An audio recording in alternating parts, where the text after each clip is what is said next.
welcome to the Hunts Backcountry podcast, and today's episode is part of the Experience Project. We are talking about shelter choice for backpack hunting. We get into tarps and bivvies, trekking pole supported shelters, teepee style shelters, more traditional tents, and when each of those makes the most sense and when they don't. And we also get into other topics related to shelters, such as pitching strategies, guy outs, stakes, and more. As always, there is more information at the link in the show description, including a video where Steve goes over numerous shelter options and shows some of the choices that he uses. So be sure to check that out at the link in the show description, as well as some of the key takeaways. Before we do dive into this conversation, I just want to encourage you, if you are enjoying the show, to leave a rating or review in whatever podcast app you are using. That would help us tremendously. And as you listen to this conversation and make your way through it, if you have any follow-up questions for us, you can send an email to podcast@exomountaingear.com. But right now, let's dive in and start talking about shelters for backpack hunts.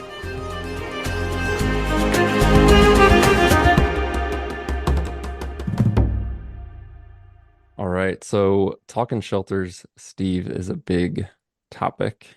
And before we dive into specifics, I was thinking it would be good just to think from a high level first before we get into freestanding versus not, or this material versus that, or this style versus another. What are the big picture factors that drive shelter choice? And to kick that off, I think one of them just flat out is the hunt style, the hunt strategy. So how does the logistics, the plan, the strategy of a hunt affect shelter choice, at least for you personally, as an example? Well, you certainly need to identify the style at which you're going to be hunting. Are you packing up camp every single day and taking it with you? Or, how I started backpacking, hike in 2, 3, 4 miles, find a nice little green meadow, great camp spot, and set up a camp and hunt from there. In that scenario, it's shelter choice. You can get away with a lot of different things. You can select a camp spot that is, you know, out of the wind, underneath trees, very protected. And so really, I know I've said this a bunch on the podcast before, you could probably go to Walmart and buy a tent and get by just fine in the lower 48, I would say, right? Where Alaska is kind of its own separate beast. But in that scenario, and even whether that tent is 2.5 pounds or 4.5 pounds, you packed an extra 2 pounds, 3 miles. That's not that big of a deal. When you get into the style of hunts that we'll be doing on this hunt up in Alaska, so the caribou hunt coming up first in particular, it's essentially a Dall sheep hunt. Camps on your back all day long. You don't get to control where you're necessarily pitching camp, right? Like you may just be, it's dark and we've got this one little flat spot on the top of this ridge. We're sleeping here because it's our only option. So in that scenario, weight, the how it pitches, the storm worthiness of it, how it handles wind, rain, snow, all those things, start getting magnified pretty exponentially, really. Yeah, when I was thinking through big factors to begin as considerations for shelter, I thought through three kind of points or somewhat categories, and you really hit them all there. But just to call them out, and this isn't exhaustive, but it's the three that came to mind, big picture, and for me was, as I said, hunt style strategy. Like you mentioned, are you moving camp? Are you backpacking? Are you carrying camp? Are you just setting up and like planting that flag and setting that camp and hunting from there? So that's one. And then two is just the broader area, the location, the season, the weather, all those three kind of go together, right? You have lower 48 versus Alaska as a location example, but even within, say, a guy hunting in Arizona versus Washington State, right? Different areas are going to have different seasonal conditions, different weather and patterns, different needs from a shelter. So those three in my head kind of go together.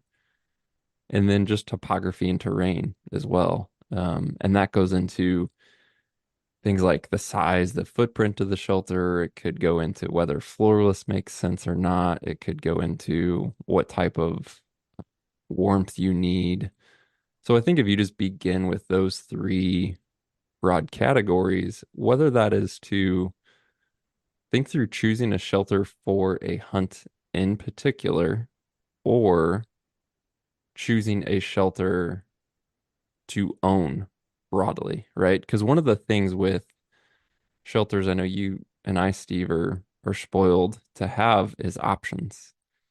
And I feel like shelter is a really good place where over time, if you begin to hunt a lot and you're hunting in a lot of different places or states, there's definitely optimization and efficiencies to be had with shelters and having two or three shelter options that you own and kind of cover everything you do. But on the flip side, if you hunt the same place, the same season consistently, you can definitely just get by with having this is my shelter. This is what I do. I live in Idaho and I hunt deer and elk in September and October, right? Like you can get away with a one shelter do it all option.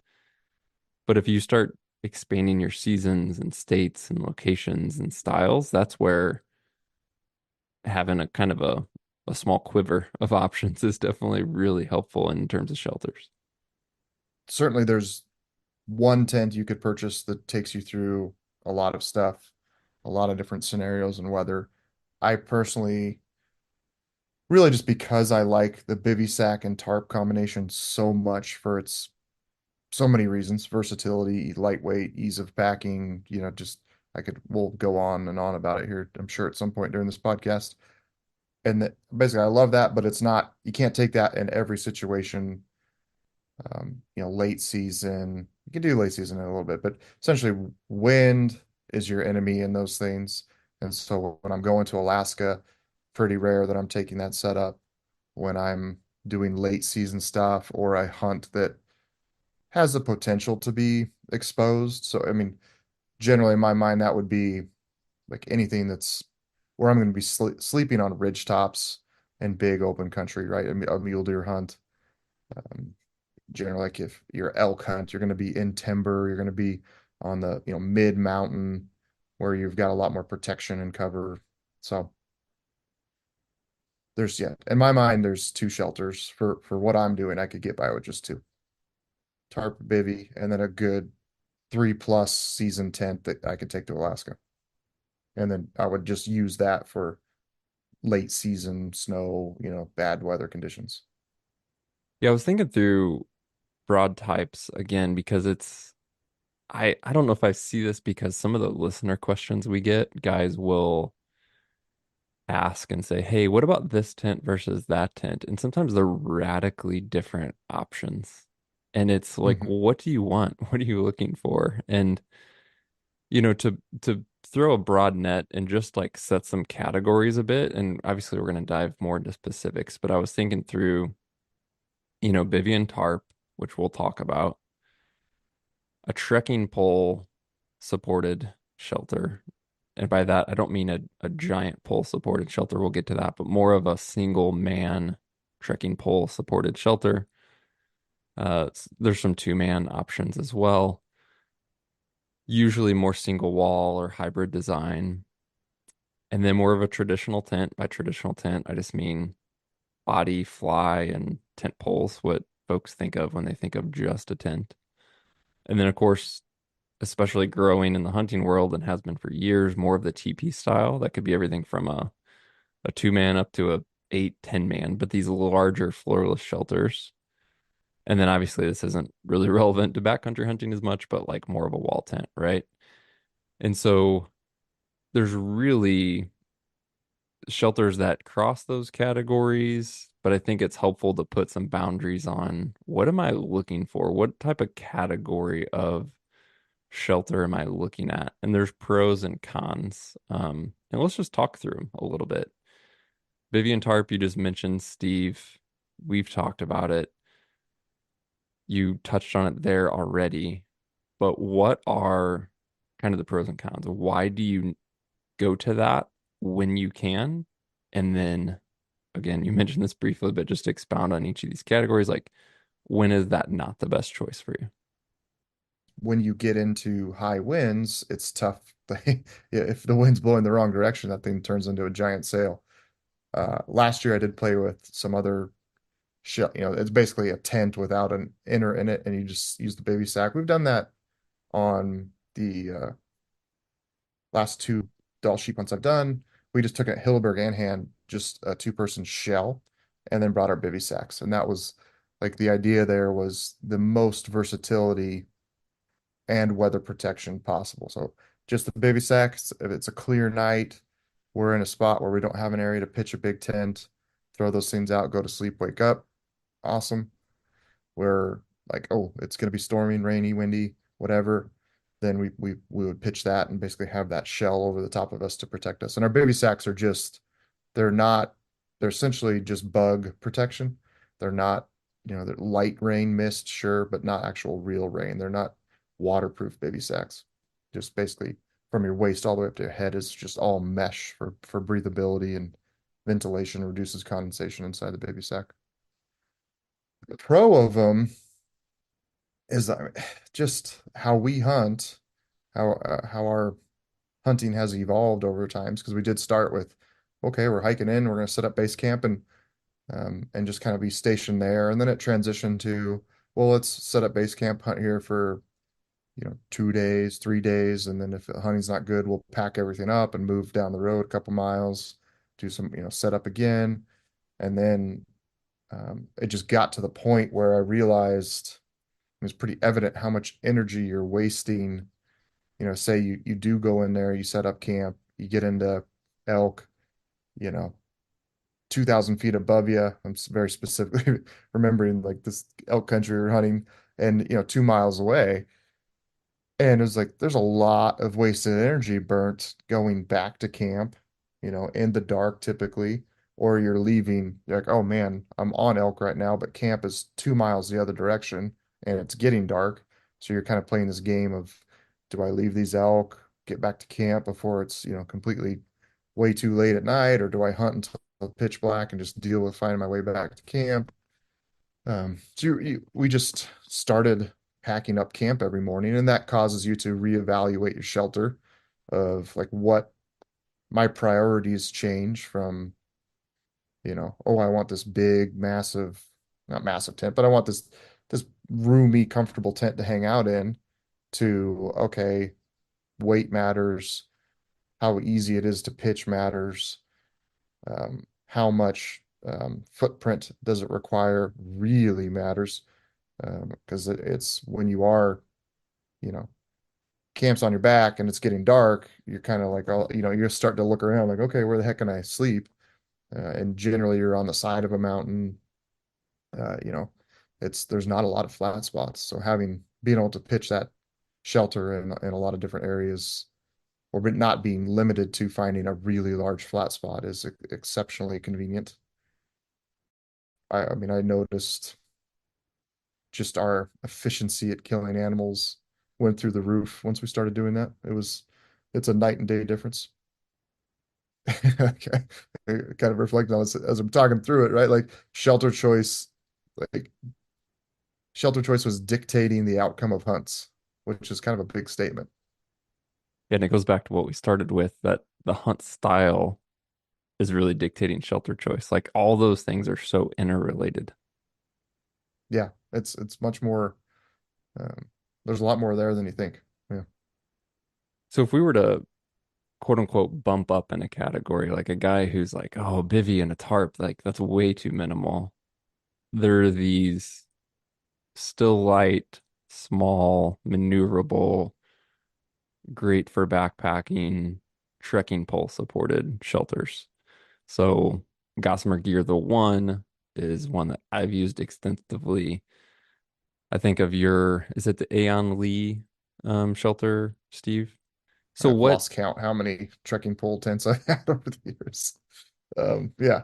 compare those? So like, because that's I mean, I've had these conversations with guys. They're freaked out by a bivy and a tarp, but they're open to something like a small single man trekking pole shelter. So comparisons, pros and cons, kind of among that broader category.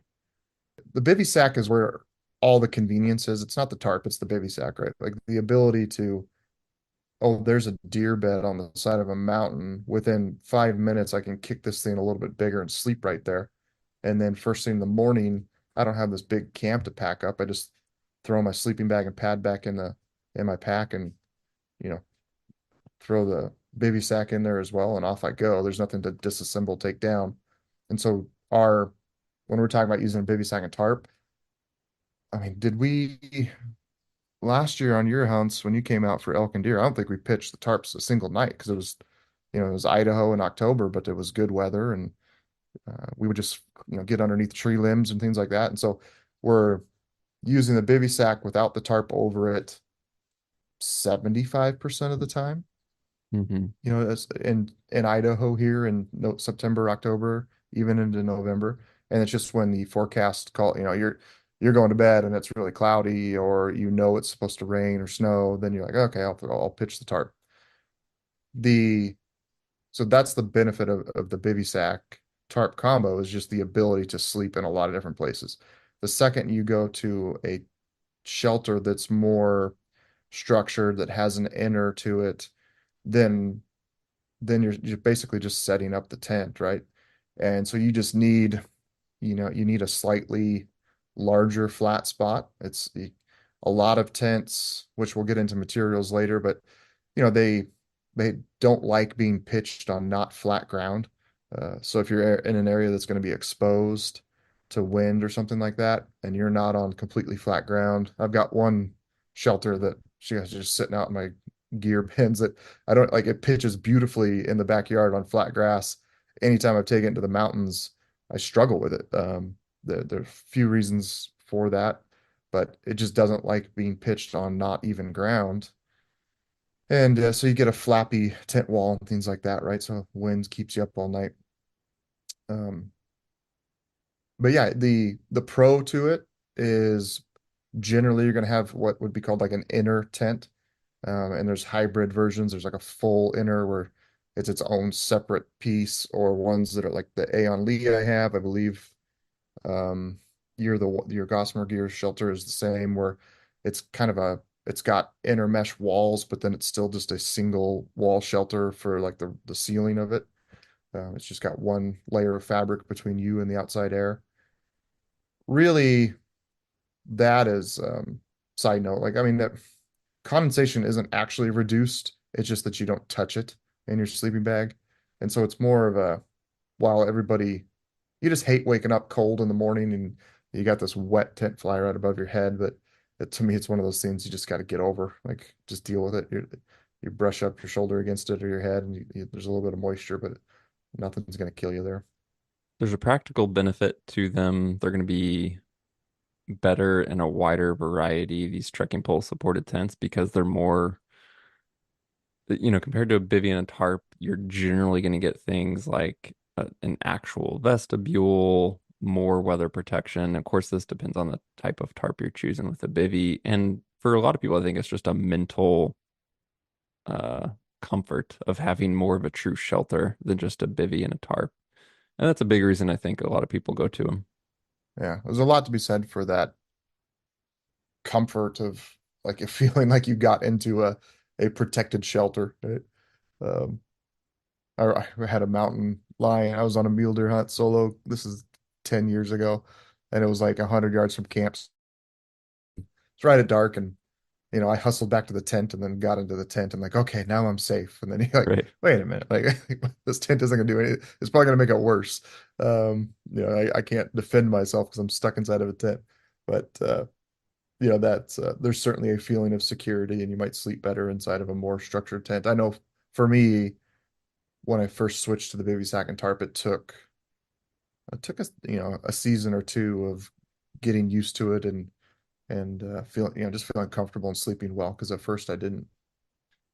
One thing that comes up with the trekking pole supported tents, I see come up as a question of like, well, what do you do when you're leaving your shelter to go hunt for the day? Like, are you taking your trekking poles with you and collapsing the tent, or are you leaving your trekking poles to hold up your tent and then hunting without them?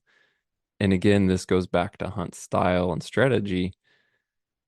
These are best served when you're packing up camp and moving each day, right? So you don't have to make that decision of, am I taking my trekking poles with me and collapsing my shelter to the ground, or am I hunting without my trekking poles? Obviously, just think that through. With the trekking pole supported tent, if you are regularly leaving camp and leaving camp set up and established and hunting away from it, there's ways to get around that with a trekking pole supported tent. I mean, you could, again, just not take your trekking poles. You could substitute a stick for your trekking poles in your shelter. There's all kinds of things. Or maybe just ask the question, for my hunting style, maybe this doesn't make the most sense, this trekking pole supported tent. Because again, it's very much influenced by hunting style. So think through that. When you get to a traditional tent, there's again, we're using broad categories, but there's many reasons you may go this direction. Larger options, right? So if you're sharing a shelter among more guys or even just, you and your buddy, a traditional tent, you can separate the body and the fly, you can share the weight, have a larger shelter, not necessarily even at a weight penalty compared to two individual shelters. You're gonna get a bit more generally livable space. Um, you may get, again, if you're sharing like dual entry and exits, obviously you have just a lot more um, types and capabilities of quote unquote traditional tents when it comes to what you mentioned earlier, Steve, about seasons and ratings and different structures that are going to take wind and snow load and things like that. So a traditional tent, by meaning just tent body and fly and traditional poles, could be everything from something incredibly light all the way to something incredibly, incredibly stout. It could be something very small. It could be something very large. So this broad category is really kind of a difficult one to just talk about, but clearly as you move away from a Bivy and tarp or a trekking pole supported tent and get into a traditional tent, I mean, there is so many options to consider here. And I think it boils down to when guys are looking at this category of tents, livability, size. Am I solo? Am I sharing it? Do I want a front entry? Do I want side entry? If I go side entry, do I want dual side entry? I mean, there is so many options in this broad category of shelters. Yeah, it's never ending. It's going to be, by far you go to REI or something like that, it's going to be the most abundant choice. I'm sure they're, sold at 50 to 1 versus trekking pole shelters. They've got their place, we kind of default to using Hillebergs when we go to like Alaska, and they are generally going to be, your more traditional pole tents. Some are There's freestanding and non-freestanding versions. We can kind of get into the pros and cons of that, but they're a great shelter choice for when you want to set up a camp that's established, that you're not going to be tearing down every day. They generally require, not always, but a little bit more work to set up versus, well, I guess that's not a true statement. Sometimes trekking pole tents can be a pain in the butt to set up as well. So, but they're generally going to be heavier because if you already, the advantage of a trekking pole tent is you've already got your tent structure with you that you're taking.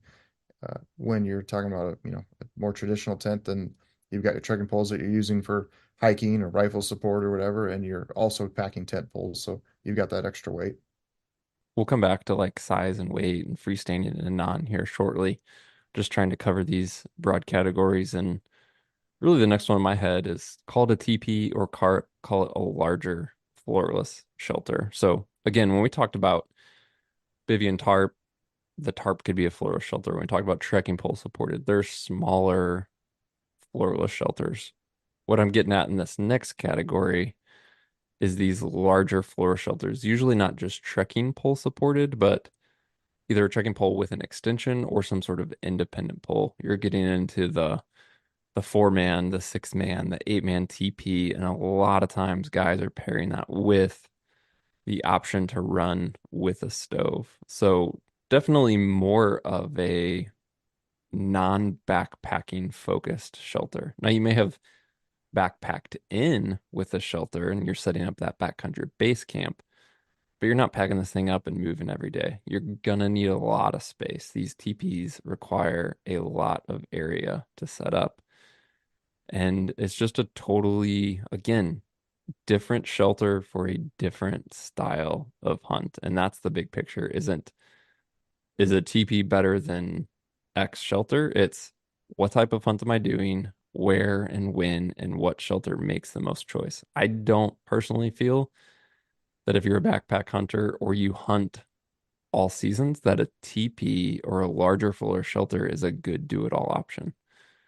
It's great later season. It's great for a base camp. It's great for groups, but it's not the one shelter that I would want to own by any means.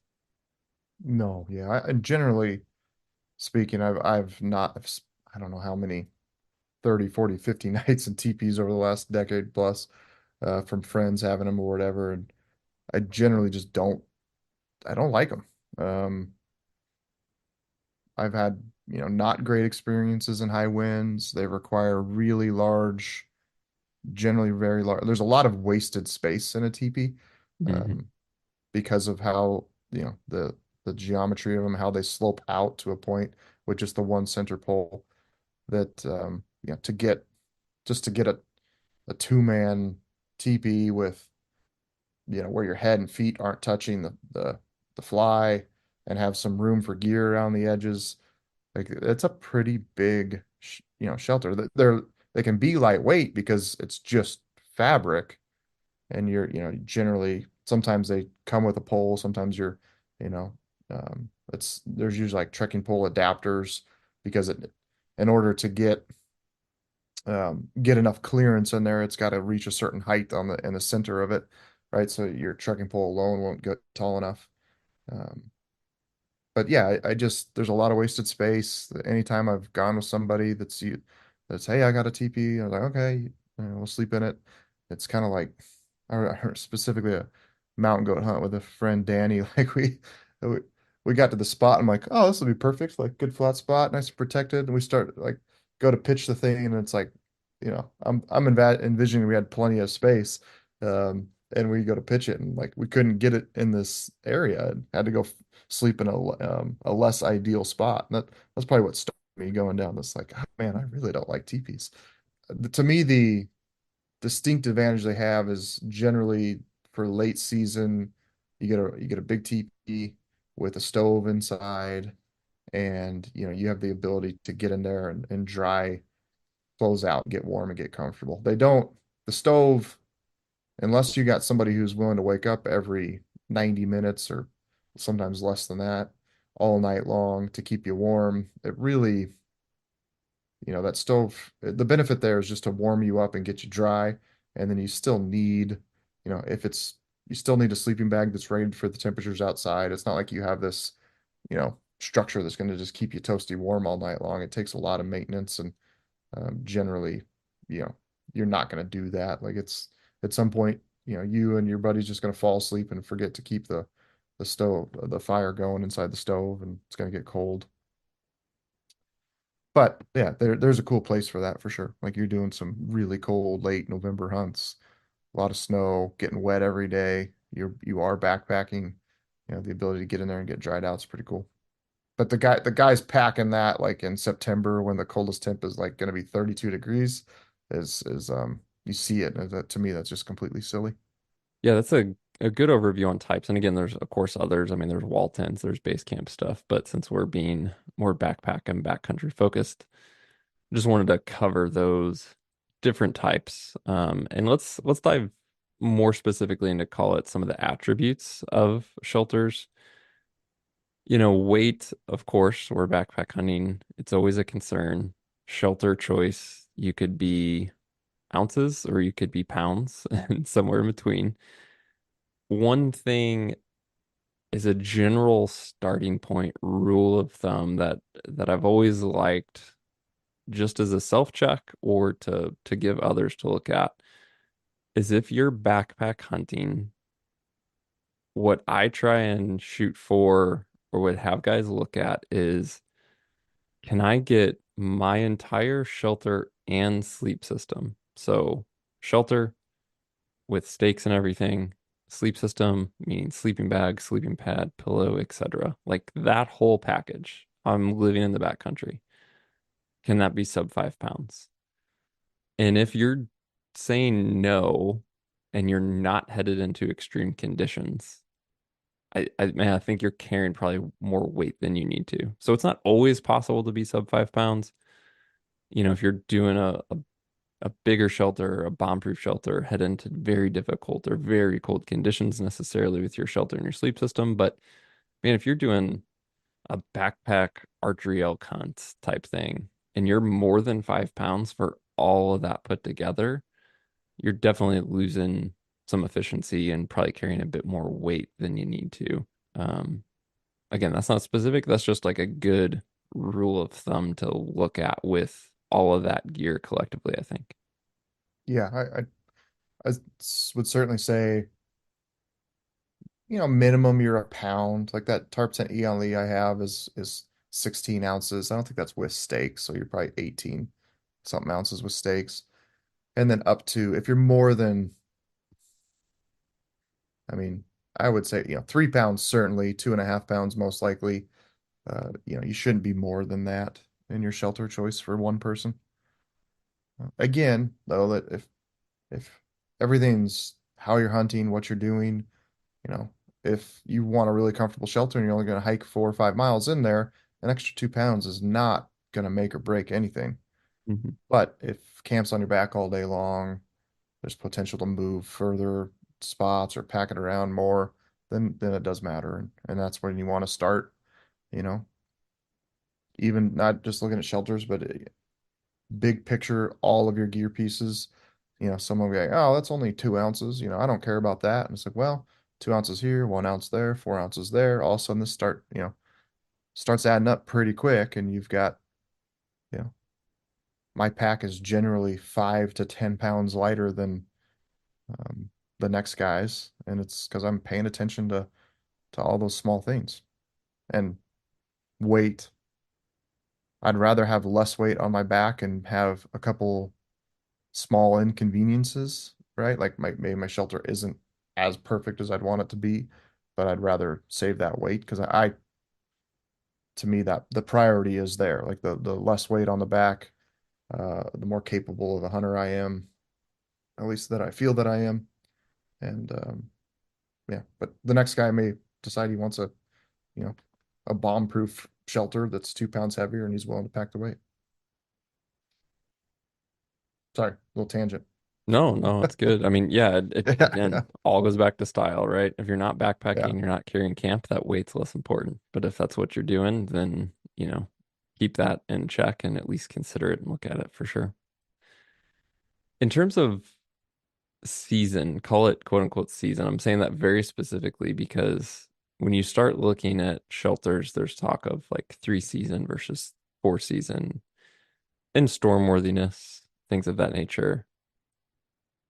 Those terms get thrown around a lot, but I'm not even sure that your average consumer or guy comparing shelters necessarily understands the differences between, oh, this is a summer shelter, or this is a 3 season shelter, or this is a quote unquote 4 season shelter.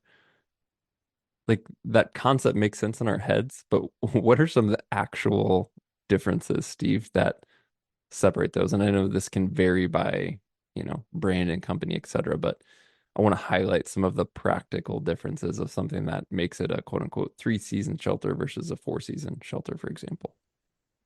Well, generally when you're talking fourth season, your snow load is probably the first one that comes to mind for me. Snow load, and then you want to reduce the chance of like wind blown rain and snow coming in from the bottom edge of the tent fly. So that tent fly is going to go down to the ground like that. Yeah, one classic Hilberg definition, right? Of the three season stuff's going to have it's called like a catenary cut to it, so that the fly's kind of got like this crescent shape to it as it reaches the ground, and it's going to be elevated, 3 to 6, 7 inches off the ground. So a lot of air's passing through there. Then you get into their four season stuff, and it's going to be like that fly is touching the ground all the way around the perimeter, right? So that wind blown snow isn't going inside the tent. And then going back to that snow load, just the ability to basically take snow and really shed snow. Like no tent is going to be able to have a foot of snow pile up on top of it. At least any tent that we're talking about here for a backpacking style hunt. Some of the expedition style stuff certainly probably could. But so yeah, just the ability to handle snow load and keep the interior of the tent dry, so you're kind of forgetting about condensation generally at that point, because to to keep snow from blowing in, you can't have ventilation. There's a few little ways around it with vents and things like that, but at the end of the day, you're probably closing those off. So yeah, that's and then having a solid mesh inner tent to it, is that going to add quite a bit of warmth as well? So that'd be another aspect to a four season tent, where a three season would be like full mesh on the inside, essentially just bug protection, maximum airflow. Four season would be yeah, kind of closing that off with a solid fabric on the inside of it, which you can, there's examples of that all over the place. Hilberg does it in places. I used to have an older Big Agnes Fly Creek that the was solid walls, like for the probably mid height, and then the rest of the top portion was mesh. But even that made a huge difference in the amount of warmth that was inside the shelter.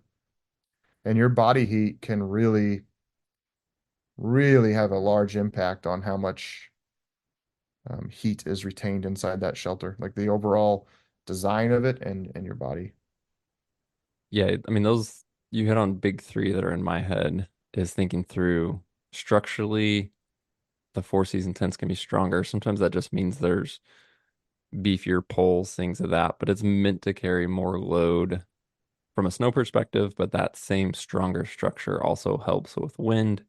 So structurally stronger, better coverage. Typically, as you said, Stephen, that fly, you're just going to get more coverage from the fly. There's going to be less drafts. There's going to be less chance of blowing wind and rain entering.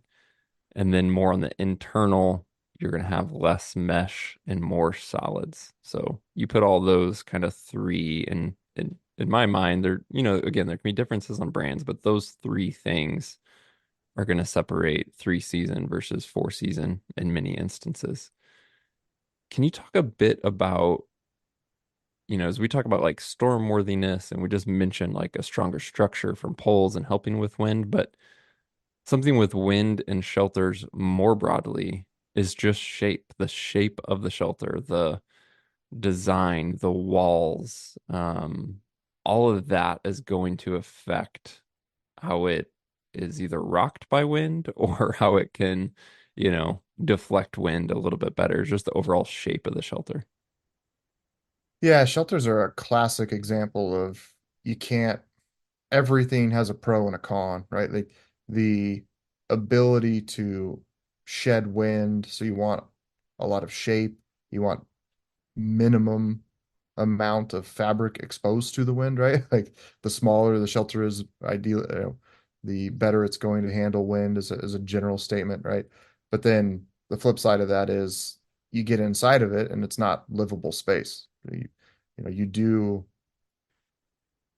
I certainly, a minimum requirement for me is the ability to sit up, not have my head bumping up against the top of the shelter, the ability to like, you know, put my jacket on and not just be constantly rubbing the fly or the inner fly.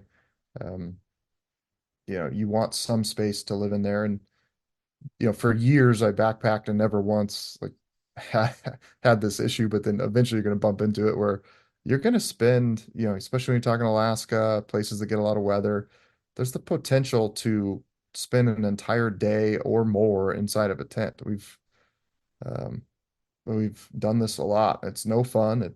It sucks. Like, um, gosh, what, well, I think there was my first caribou trip up to Alaska. I think we spent the better part of like, I don't know, 60 hours inside it was such high winds that, and we were out in this open exposed tundra. There was no way to get out of it except for inside the shelter.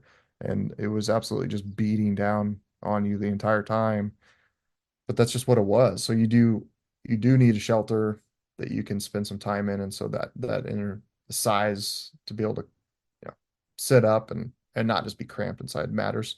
Um, but yeah, going back to shedding wind, you just want there's lots of ways that it's done well through the geometry of the tent, reducing like the size of specific panels, um, obviously tent pole structures, whether it's tent poles or a trekking pole or two trekking poles, the how it stakes out, the amount of guy lines.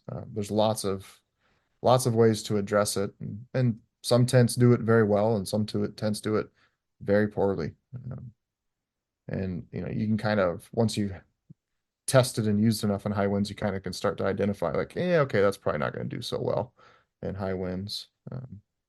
When it comes to wind, I'm kind of biting my tongue to not get into like tactics, and I'll mention it. We're trying to talk about, the shelter, the gear, and not necessarily all of the applications and tactics. But as we do talk about wind, it's of course worth noting, and we'll touch on this later, things like stakes, guy lines, site selection, and then even depending on the shape of the tent, the orientation of that tent into the wind. So if you know there's going to be a windy night and a prevailing wind, for some shelters it may not matter because their shape is more domed, and more symmetrical. So the orientation may not matter, but with other shelters, there's ways that you can face them into the wind or set them up so that the biggest panels aren't going to get rocked by the wind as much. So there's certainly a lot to it when it comes to wind, that certain shelters are going to be built to handle it well. And then there's things that you do with setup, site selection, and approach to handling wind that can essentially help that shelter buck that wind. Yeah, absolutely. There's go specifically another hunt where like put the tail end of the hill, like the Hillberg, we knew we were gonna have winds all night long, and you're not gonna sleep, but you put the toe end of it was basically take the tent and rotate it. You can only go 180 degrees. There was no in between. This was like the only flat spot we had, but we put the toe end of that into originally started to pitch it with, the entrance in the wind, and like, wait a minute, that's a bad idea, and flip that around, and it'll can make a huge difference. And obviously, if the wind changes, you're screwed. But do all you can do is deal with the information you got at that moment.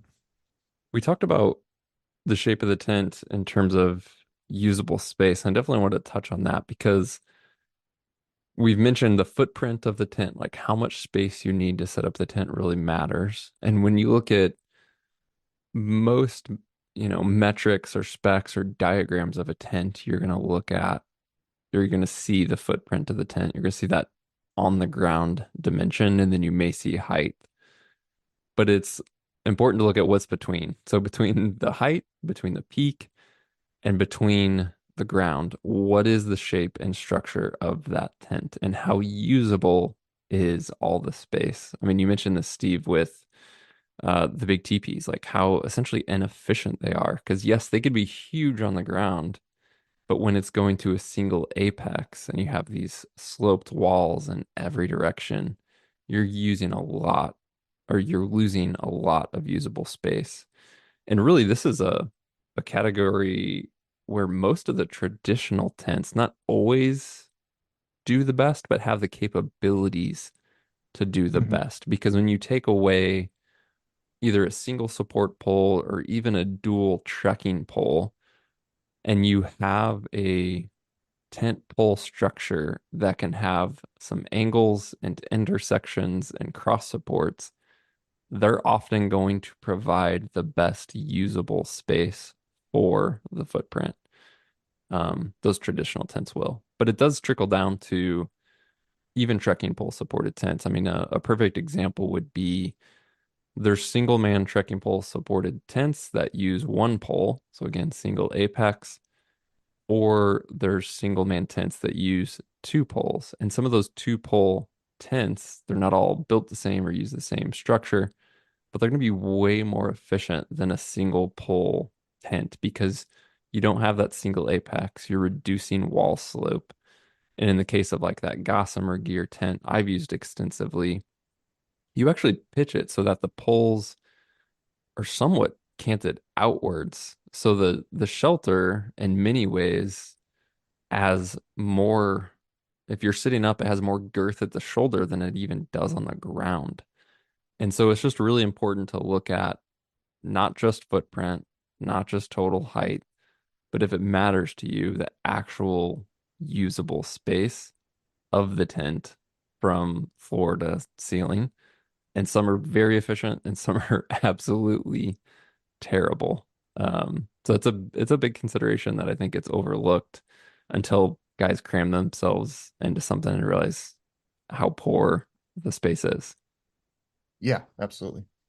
What about vestibule or gear storage? Do you put much of a priority on that? I mean, it's something I think is a little bit more unique to even backpack hunting than general backpacking, for example, in the sense that your general backpacker tends to have less gear, may have a smaller pack, doesn't have a bow or rifle. And again, depending on the conditions, you may need some of that extra coverage, both for your gear and also because as a backpack hunter, you may be willing to be out in the weather more than a standard backpacker, and therefore, as we said, may spend more time in the shelter. So it can be important just to think through those things as well. It's like, okay, yes, I do need to sleep in this thing, but depending on what I'm headed into or where I hunt and how wet it is or how likely of a scenario I'm spending time in here, it's not just me, it's me and my gear potentially,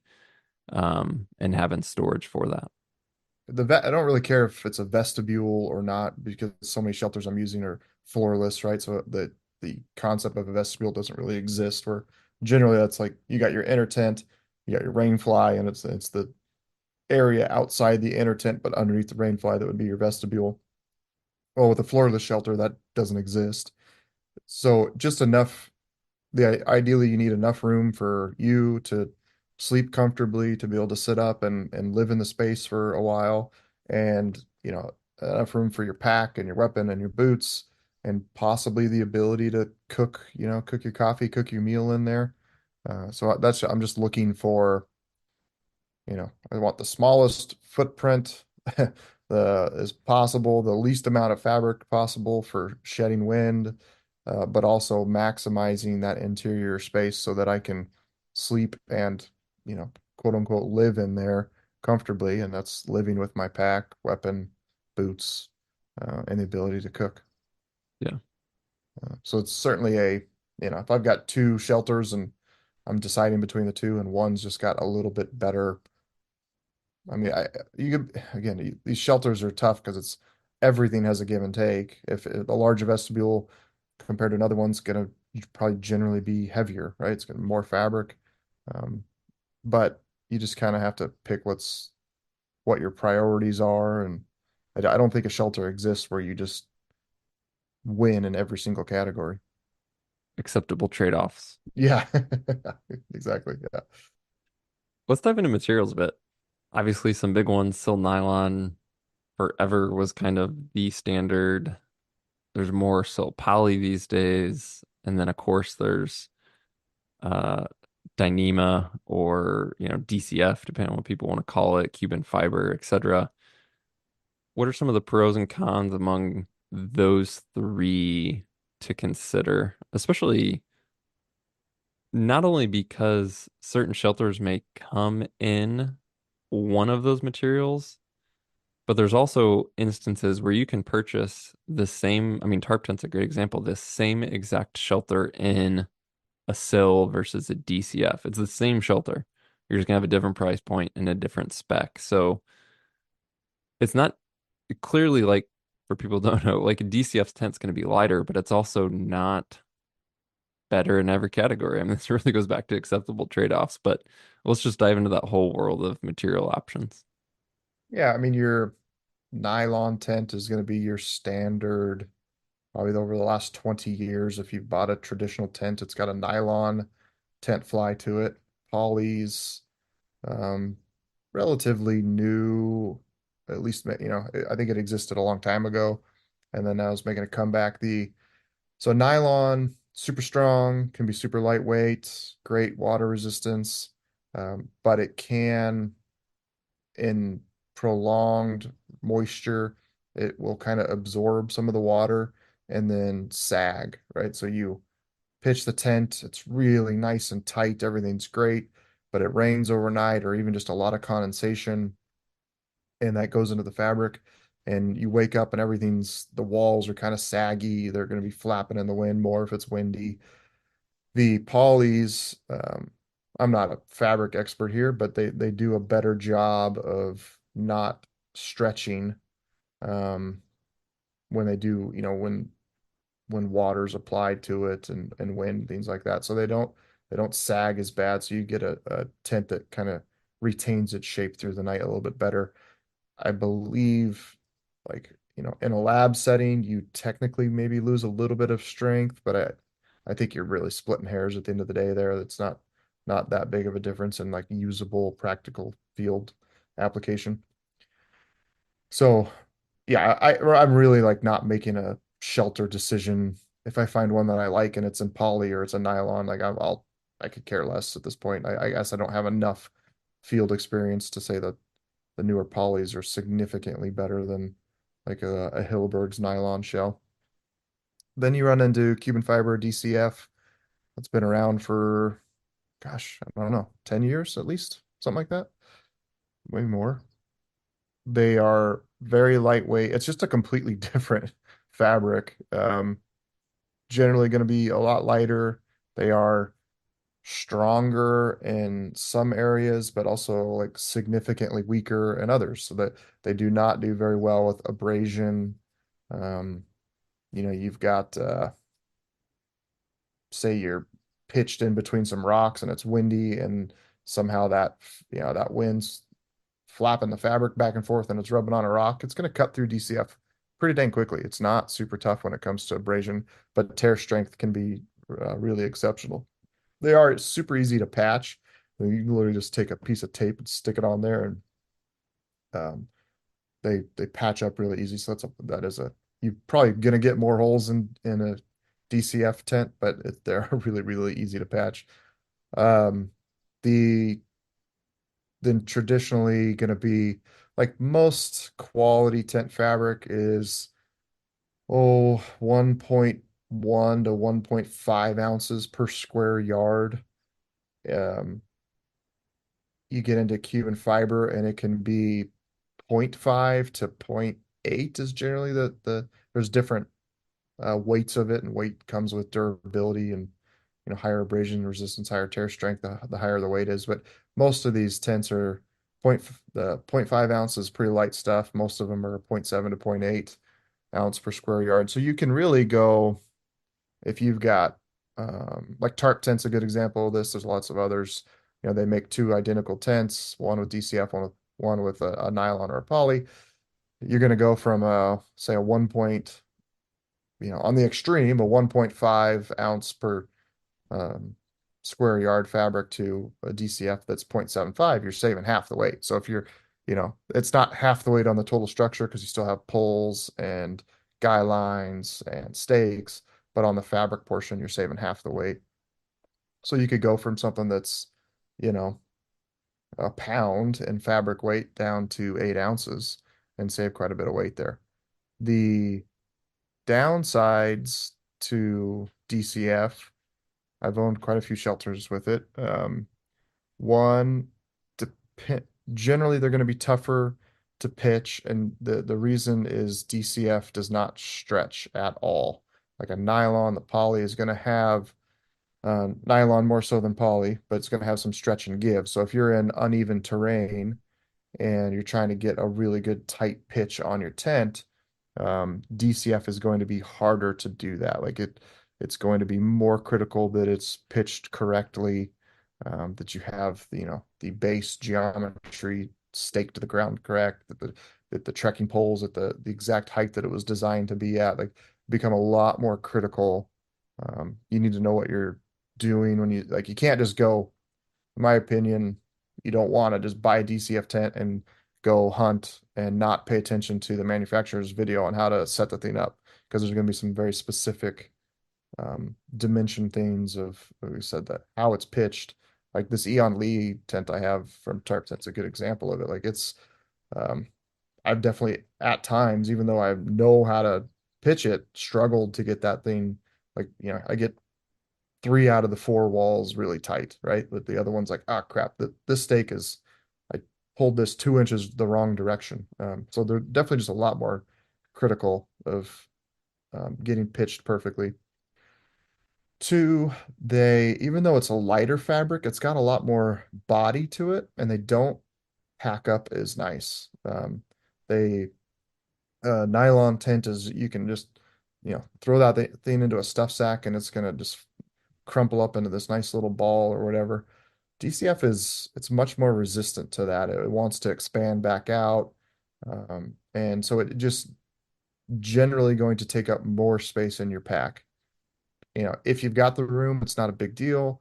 But, if you're someone who's like on your backpack size and you're on the fence of being able to fit everything into the smaller bag, or need to jump up to another size bag, it's something to pay attention to. It's something I pay attention to because I try to go as small as bag as possible. The DCFs take up a lot more space. So while you may be um, saving weight in your shelter, there could certainly be the aspect of, well, all of a sudden now you need a bigger pack, and that bigger pack offsets any weight savings you had in the shelter, and it's definitely a possibility. Last one, which is a little bit less of an issue, is the fabric's just quite a bit noisier. When rain hits it, it's a very distinct sound.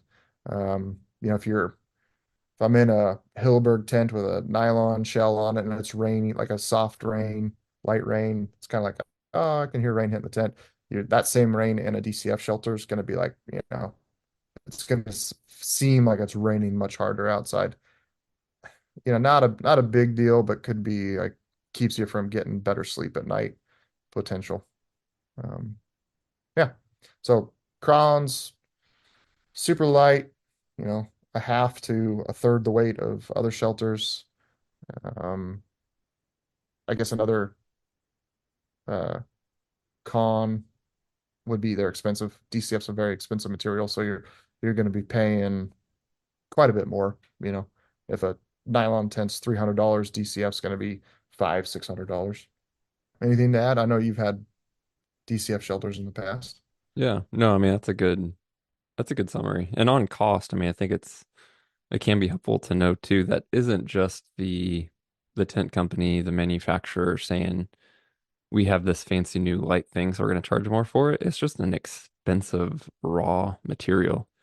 Um, and with the way most things are priced, I would say that most companies would actually probably make more selling the Sil version 100%. than they would the DCF version, even though the DCF version could be double the cost, for example. So don't feel like you're being suckered. Yeah, the DCF's very, very expensive fabric. Um, Significantly more so than nylon. I mean, I just looked at Tarp Tank because I was trying to get an example of a spec, and so the easiest one for me to find was the Dyneema or DCF version of the notch is 629.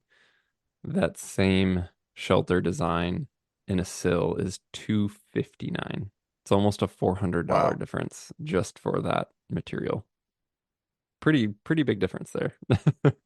Yeah. When they first came out, I was like all on board, like, oh, weight savings, fantastic. And then the more I've used them, the less I care, because there's enough downsides that the extra weight of a sil nylon shelter or sil poly to me, it's kind of a wash.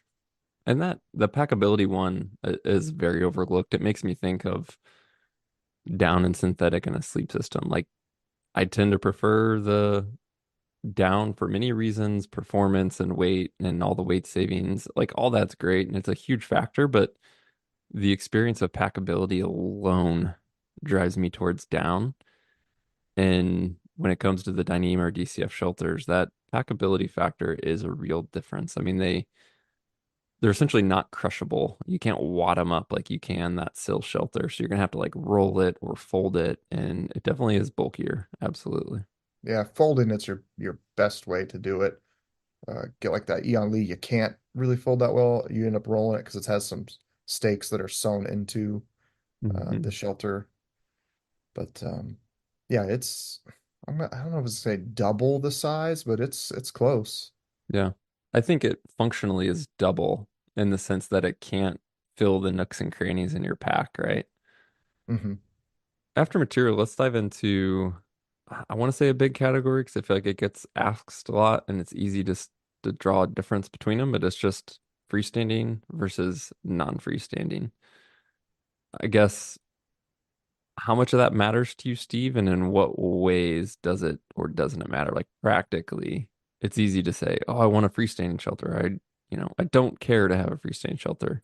Again, I almost feel like this is just something that almost like the seasons, like it's an easy shelter category for people to talk about, but in terms of the actual implications of the differences, I don't know that everyone's actually understanding the implications of this.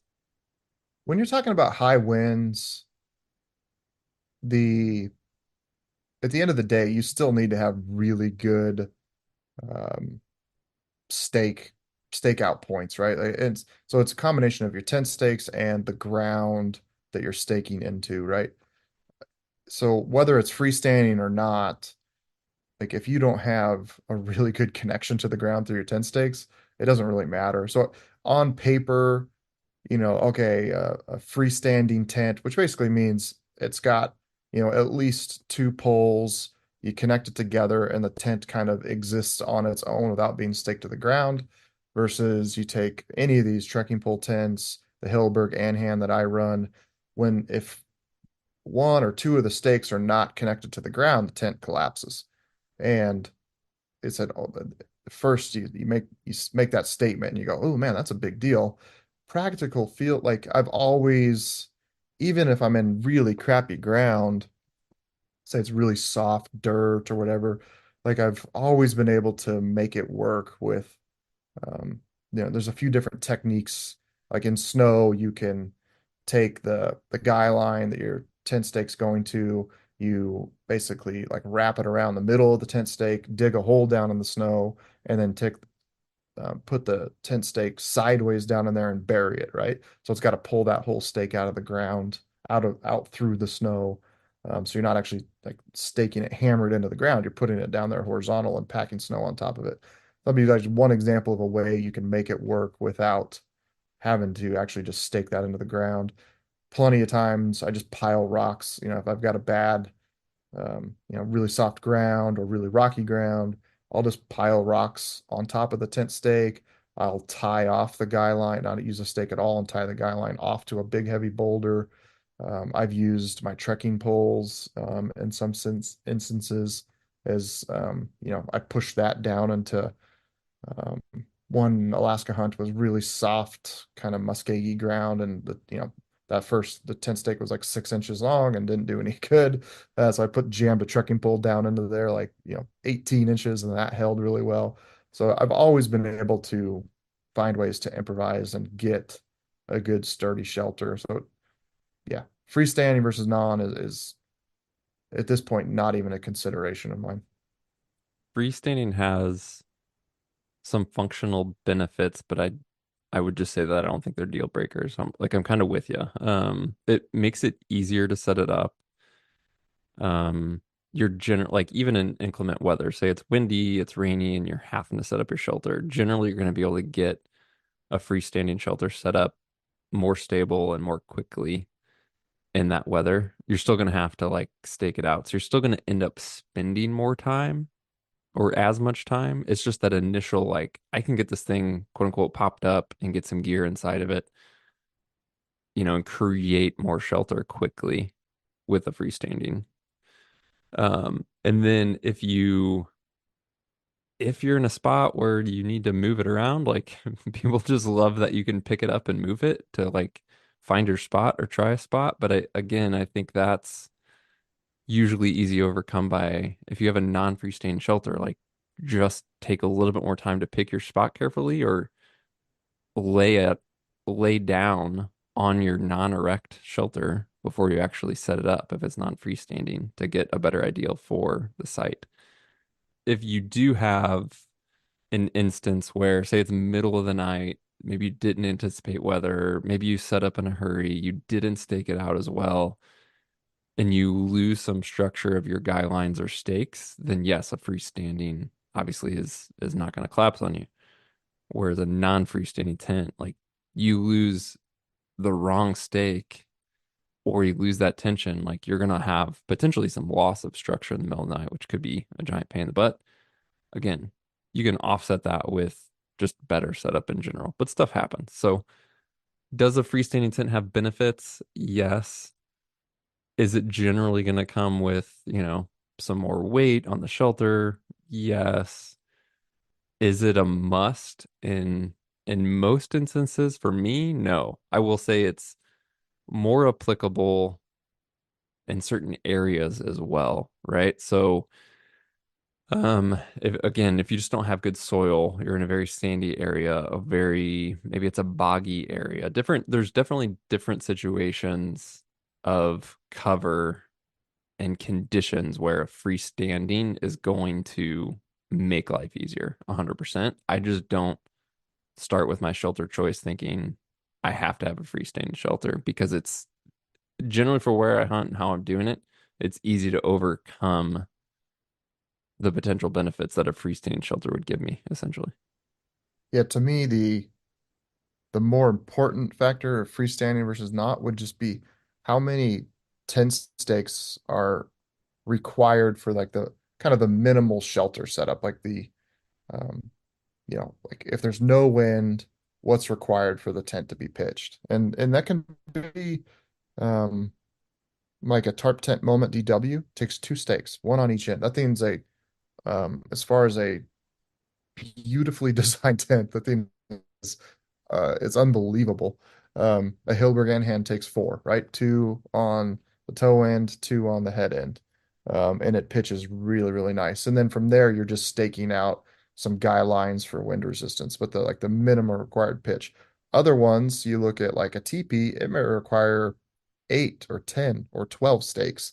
And if any one of those pops out, um, then you could have issues. So to me, it's something that's it's really important to pay attention to is a well-designed shelter should have a minimum amount of stakes that it's if you're in rocky soil or you're just less than ideal conditions for your tent stake to be like anchored really firmly into the ground, the reducing the amount of stakes reduces the amount of impact that has or the amount of times you got to improvise, right? Like, okay, if I only need four really good connections to the ground, I got crappy ground, I just need to go hike around and find four 20-pound boulders, which, generally isn't that hard to find. Oh, that's a great point. I kind of had a whole category of like, I just called it additional components. So aside from the primary shelter body, stakes, guidelines, a ground sheeter footprint, etc., which you just mentioned stakes. So let's talk about it. So are you particular at all, Steve, on like say outside of unique conditions such as like, our death hike on the Frank Church you talked about were on snow and burying and whatever, but your average hunt, are you particular on what stakes you use with the shelter, or do you just grab what you have or what that shelter came with? No, there's certainly better steaks than others. I've got some I bought on Amazon. I've got, it's like a triangle shape, basically, main post with three fins coming off of it. And then those actually have like a twist to them. There's you wouldn't think there's as like an ultralight thin steak versus a kind of a beefier burly steak. You wouldn't think there'd be that much of a difference, but there certainly is as far as like the ground holding power. I personally, I've got piles of steaks, and generally I'll take, say, like my Hilberg hand, right? I'll take, it requires four good stake connections to the ground to maintain its structure. So I'll make sure I've got four like beefy tent stakes. And then for all the guy out points, then I'll potentially, if I'm going to Alaska, I'm just going to take great connection, great stakes all around and pack the extra, ounce, right? But Frank Church sheep tag, it's like, okay, I'm not really going to experience high winds. Then I'll, it sounds silly. I get it, but I'll pack some lighter steaks that are, mix that I have in the mix that are like a 6-inch steak, something like that. That's a little less burly and save that ounce or two.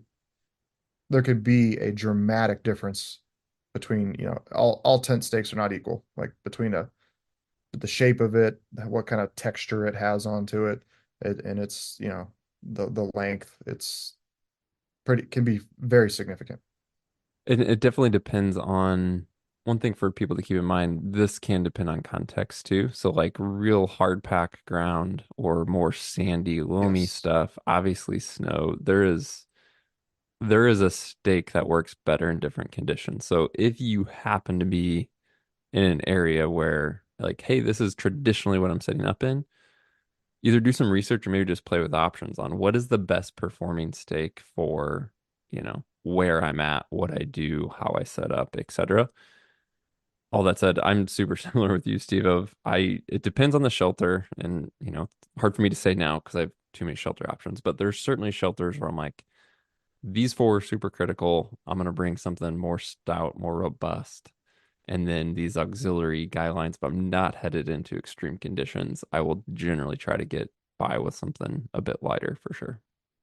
It's it makes me think of footwear. It's not as bad as insoles, but there's been shelters I've gotten that come with absolute garbage stakes that are worth nothing. And then there's some shelters that come with, solid stakes as well. So I will just say if you have limited experience with shelters, you've only used what your shelters came with, you may be working with a pretty terrible stake. Yeah, yeah. I think sometimes a company's, we're trying to design this tent to be sub 2 pounds, and stakes can be, there can be a range. You could be enough. Six steaks could be an ounce, or six steaks could be 3 or 4 ounces, depending on how burly they are, right? So if a company's trying to hit a weight point, they design the whole tent and go, oh man, we need to save an ounce. They go with some cheaper steaks, and um, you know, maybe that's fine in grass in your backyard, but you get up in the mountains and different soil conditions, and you need something a little bit more burly. And I think to reiterate, we've mentioned this, but just to call it out specifically, you don't have to rely on just the stake. So you may be using a stake with a supplement, such as a rock to help hold that stake down, or you may be using some tile points to create structure and tension without a stake, period. That could be tying off to a tree or brush for a guy line. It could be using a rock as an anchor. It could be burying something.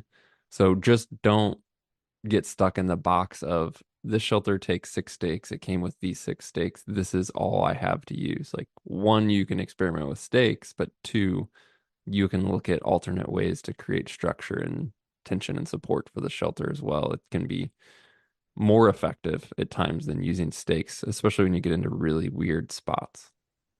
How about ground sheets or footprints? And I'll give two scenarios. One is adding I'll call it a footprint because that's what's called in this scenario, a footprint for a shelter. So you're adding extra protection to the floor of a shelter, or what I'll call a ground sheet, meaning I'm probably in a floorless shelter and I'm maybe using a ground sheet for my sleeping pad, for example. So either adding protection to the shelter or adding protection to the sleep system in a floorless shelter. Yeah, I've never used a ground sheet adding with the shelter that already has a floor. You know, that reminds me, like Big Agnes, as they were doing the Fly Creek, they kept going like lighter and lighter fabrics to the point where the fabric was so light you had to add a ground sheet just because it wasn't durable on its own. And it's like, okay, that's silly, right? Like you went too far. The like Hilleberg does a great job building really burly floors to the bottom of their tents. The you definitely, in my experience, you want something. If you're in a floor of the shelter, you don't want your pad directly on the ground.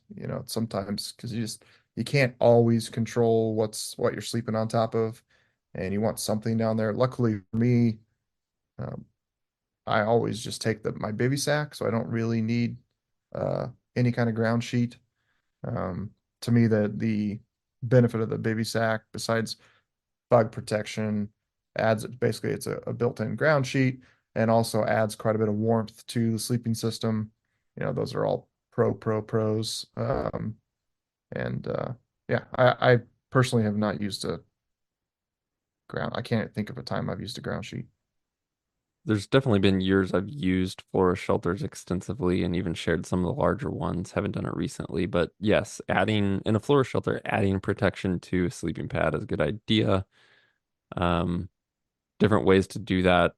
Tyvek, you'll see people use. My favorite is Polycro, which is a thin but very strong plastic. It's essentially like the window film that people seal windows with, but it's become popular in this specific use case, and so a lot of companies will sell a Polycro ground cloth. So I know for sure that Gossamer Gear does, but there's many others that do, and it's definitely good.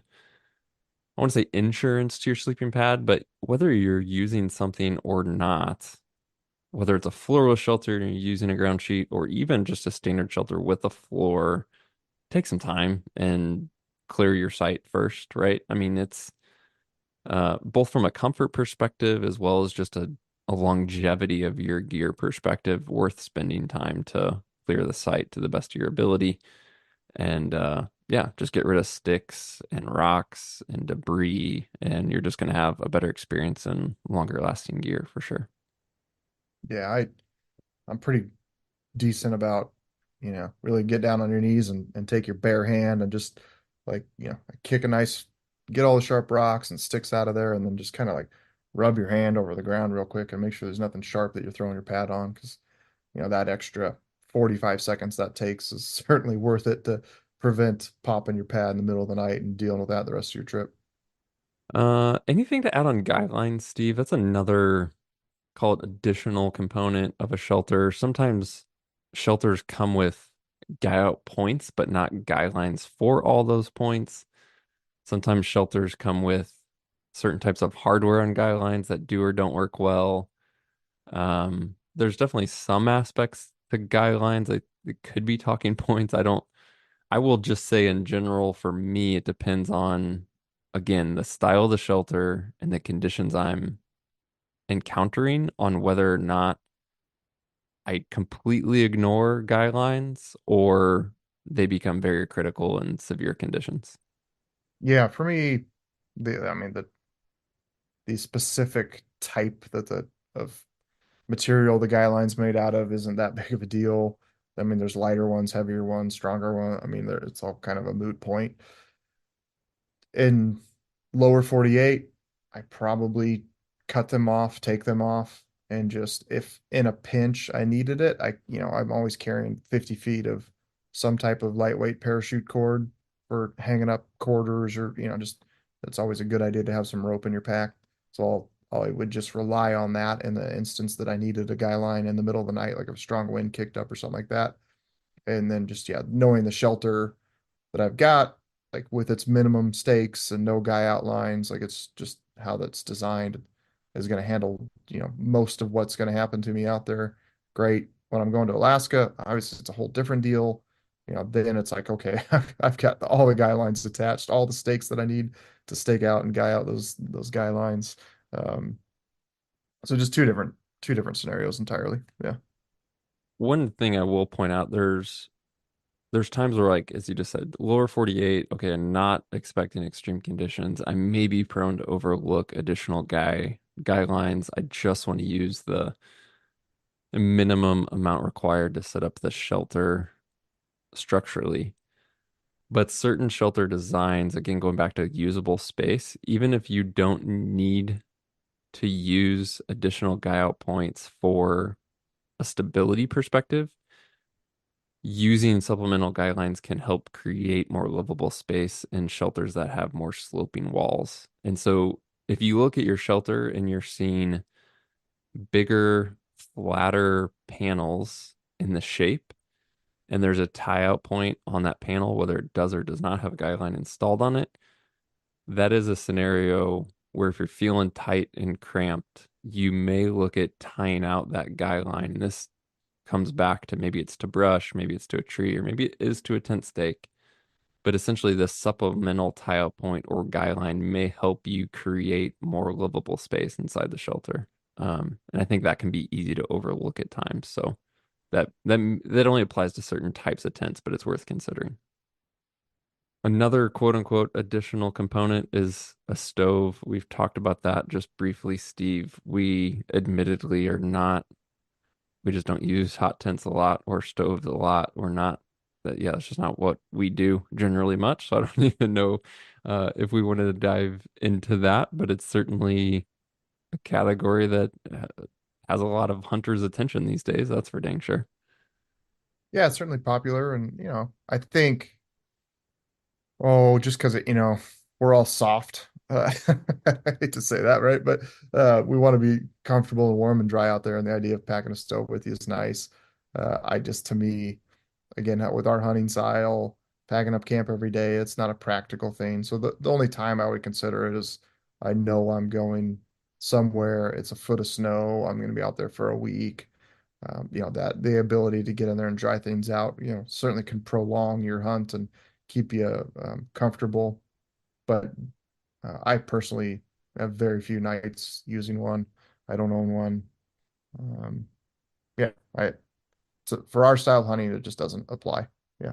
I'd rather have good equipment, good, clothing, things like that. They're going to help keep me dry, um, and dry and warm than have to deal with that packing a stove. But I know people who have them and love them and swear by them. Just not something I've personally used, um, to where I have really any extensive experience on it, other than just knowing it's extra weight and bulk and setup time and yeah. Condensation. We touched on it earlier, and I think it's easy to not fully understand condensation, maybe why and when it occurs. And it's, I guess what I see is it's easy for people to blame condensation on a shelter and not realize that, like, you see it in reviews, like, this tent is terrible because I had a condensation issue, but there's no context of the conditions, the site selection, the setup, and whether or not another shelter that is quote unquote less prone to condensation may also have had issues. So I guess just to throw out there more broadly, there certainly are shelters and materials and designs that can create more interference with your body, and condensation. We mentioned that previously, but condensation is a broader topic of conditions, site selection, and setup, not just this shelter does or does not have a condensation problem. Yeah, you can. The biggest thing I've ever noticed, I mean, one, you want to avoid like low-lying areas. So, I mean, you want to avoid pitching your tent right next to a creek in the bottom of a draw. If you can, even if you can get like 50 yards away where there's like a little um, bench and it's raised up off the creek bottom, your exact same shelter pitched in those two different locations are going to be dramatically different in the morning. I've noticed that if I can be underneath like tree limbs, pine limbs, where there's some coverage over the top of me that prevents that air from like as things settle down throughout the night, the cold air and moisture drops down to the floor.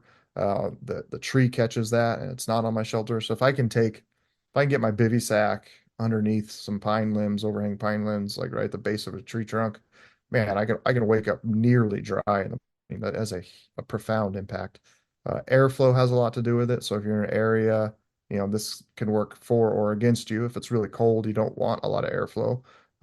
But if it's going to be a relatively warm night, above freezing, then airflow is a great thing to prevent condensation. So an area that is a little bit more exposed, that's all going to be good. You can, yeah, shelter. um, sorry, site selection has a profound impact on how much condensation you wake up with in the morning. And then sometimes it's just unavoidable, and you got to deal with it. But it's it's one of those things that just falls into that category of like, oh, this kind of sucks. Maybe there's like a couple drips of water dripping down the tent on top of you at night or something like that, or you wake up and the foot of your sleeping bag slightly wet. Um, Generally, if I have a lot of condensation during the night, if there's any point during that next day when I'm sitting and glassing and the sun's out, or it's windy where it can dry things out, then I'll take my shelter, I'll take my sleeping bag, I'll lay it out on the ground, and let that dry out real quick and then stuff it all back in there. And that's not necessarily, that'd be like on an extended hunt where if it's you know, a lot of condensation. The toe end of your sleeping bag's wet. You stuff it away. You don't take it back out for, it never gets a chance to dry out over the course of that week-long hunt. By the end of the hunt, it'll start to, not loft as much and things like that. So I definitely just try to be mindful of that. Yeah, and if you're going into generally a later season hunt, it's going to be colder, so you have that higher difference of cold air, warm body temperature, and then especially if you're pairing that with a warmer tent, which again is going to have less draft, less airflow, therefore higher level of condensation. If you're heading into those situations where you know this is going to be more prone to have condensation, then I don't rule out carrying one of those tiny palm-sized blue kitchen sponges and just wiping that down. It actually is incredibly effective. It's not something I carry, all the time or every hunt, but if I know this shelter in these conditions, I'm gonna be prone to dealing with condensation night after night. Just a quick wipe down of the interior of that shelter with that tiny sponge and wringing that thing out actually goes a really long way. So it's just another little tip you can do to kind of manage it, not prevent it, but to manage it. You got time to dive into some listener Q&A, Steve? We'll kind of quick hit them. Yeah. All right. So a lot of these questions we've probably given information that is an answer, but let's take the time to answer them directly. First, what are the conditions that make you choose one shelter over the other? This is just you, your hunt, your scenario, Steve. When are you grabbing the Bivy sack and tarp versus, say, that Hilleberg in the lower 48, for example? Honestly, at this point, it's just wind. Right? Like I've done the baby sack and tarp even in snow conditions, and I actually really like that setup. I have no problem running it. So it's just if I know I'm going to be exposed to a lot of wind, and that's really there's not too many times where at this point I'm going to be taking anything but the baby sack and tarp inside of Idaho, even if it's November. Um, yeah, unless I know there's a lot of snow in the forecast. So what was it last year we did that series where I broke down my elk hunt where I killed my bull solo and it was like 10 degrees. On that hunt, I took my tarp tent Eon Lee because I there was the potential for a bunch of snow, and I knew that tent would handle the snow in the middle of the night better than my tarp shelter would have. If you were hunting with a buddy, do you choose one shelter to share or each man brings their own? I like one man shelters generally. I mean, obviously with two-man shelters you should save weight, but there's not much there. And then the downside of, you don't if your buddy like I wouldn't want to sleep next to me because I'm tossing and turning all night long. Every 45 minutes I get uncomfortable. I wake up, my arm falls asleep and I got to roll over to the other side. So I'm going to be waking you up all night long. Maybe you snore really bad. Also, when we're in that style of hunting where breaking down camp every morning and setting up that night, finding two small flat spots to sleep is always going to be easier than one big one. Because even if there is just one big one, you can just pitch the two shelters right next to each other. So it's the only downside is a little bit extra weight, but there's a lot of upsides to doing one man shelters. And then yeah, it's pretty rare. I've got a Hilleberg hand too that I, use pretty rarely. It comes out maybe once a year. Other than that, taking one man shelters. Next one was, could you go over some guideline techniques? When I get condensation, it sags my tent. I feel like there's three things somewhat interrelated and not related here. One is condensation, two is a tent sagging, which goes to materials, and then three is the actual guideline techniques. So I would just say if this guy's associating, hey, my tent sags because of my guideline technique, that it's not that simple. As we talked about, your material, probably in this case, silnylon, is going to be more prone to sag with condensation. There are things you can do to prevent condensation and therefore prevent the sag, such as site selection, ventilation, etc. And then guideline techniques may or may not have anything to do with all the above, right? Like if you're using all the guy out points, you can add more tension and structure that helps reduce sagging, but you may not be able to eliminate it depending on what you have available to you. So that's an interesting question because it's a lot of different variables wrapped into one. I hope that we gave you some good information on each of those variables. Okay. If you had to own one shelter for hunting the Rocky Mountain West in September and October, and also for spring bear, what would it be? But I also want to say, Steve, I'm not going to let you say a tarp and bivy because you've answered that question with that answer. So if you had to own something other than a tarp and a bivy for September and October in the Rocky Mountain West, and also for spring bear, what is that one shelter? That's a tough one. I don't really have an answer for that one right now, to be honest with you. Hmm. Of what you currently own, just what you currently own, not saying it's the best, but of what you currently have in your garage, what if you had to pick one, what would it be? I've got a big Agnes Fly Creek that's 15 years old, and I'd probably pick that one. It's lightweight.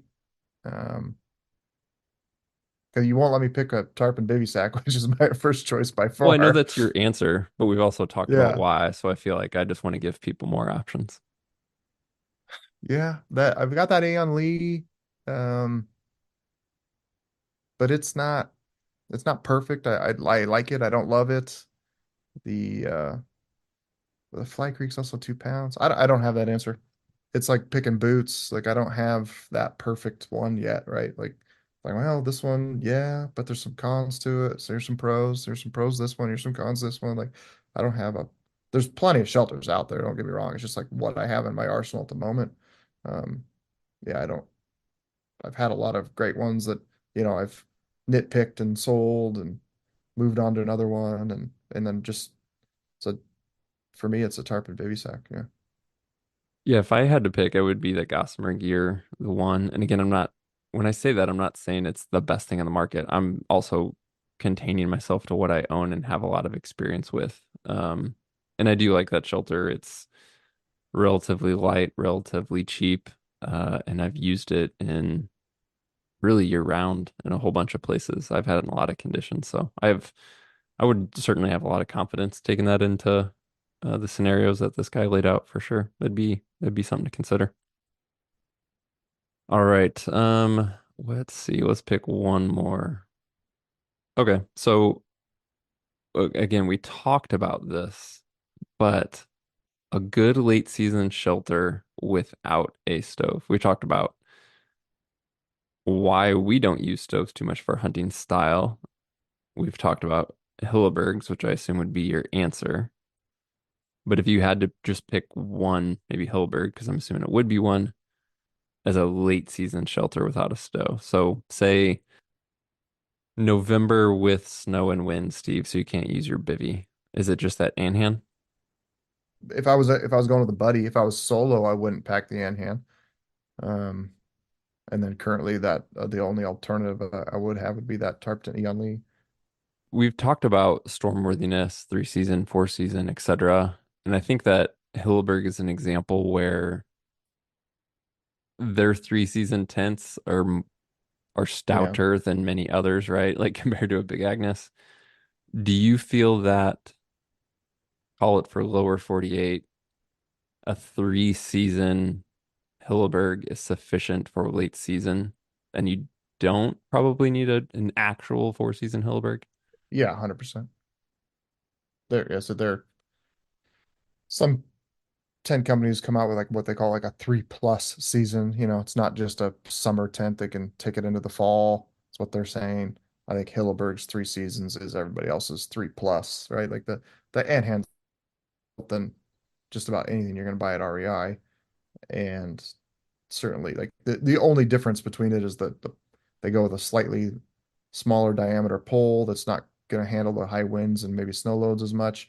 And then they have that different cut where the fly isn't going all the way to the ground for ventilation. And that's really the only difference between that and their other 4 season tents. I mean, technically they upgrade to a heavier fabric, but the fabric's never your issue. It's not like the Yeah. fabric's going to tear and fail on you. Yeah. Well, we will have links to a lot more in the show description. We're going to link to many of the specific items we mentioned, link to some additional resources, videos, and so be sure to check all that out. A lot more is there, and then as always, if you have any questions, we can look at doing a follow-up Q&A as well. But hopefully, you are able to take all the information we provided in this conversation, run that through the filter of your needs for your hunts, and make a good shelter decision. And once again, if you do have questions, let us know and check out those links in the show description.